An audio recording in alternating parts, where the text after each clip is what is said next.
មេរៀនរំលឹកទី 8 ភ្ជញ្ជនៈ ថែវ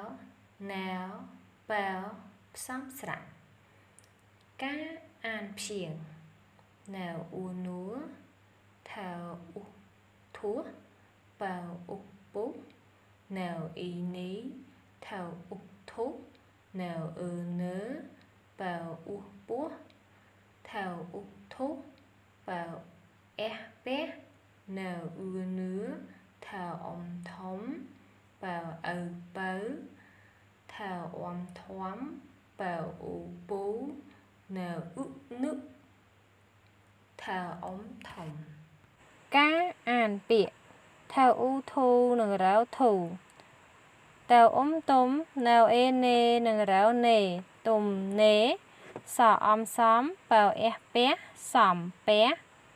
ប៉ែវអ៊ូពូ ថអៅថៅ ពូថៅ សអាសា ថែវអ៊ុធុ សាធុ កអ៊ំគុំ ណែវអ៊ូនូនិងរ៉ាវនូ គុំនូ អក្សរប៉ែវ ប៉ែវអែប៉ែ ប៉ែវប៉ែ ថែវអ៊ាធា ណែវអ៊ានី ធានា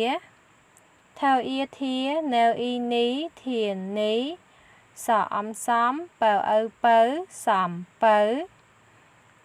តែវអ៊ំទុំ ប៉ែវអ៊ាពៀ ទុំពៀ អក្សរប៉ែវ ប៉ែវអែប៉ែ ញែវអ៊ីញី ប៉ែវប៉ែញី ការអានល្បះ ខោសុធាធូ នីលេកានិធំ សុខាចេះសំពះ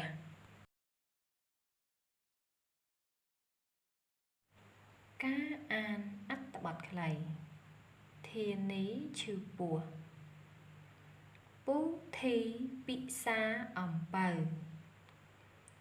ធានីឆៃនំឆៅ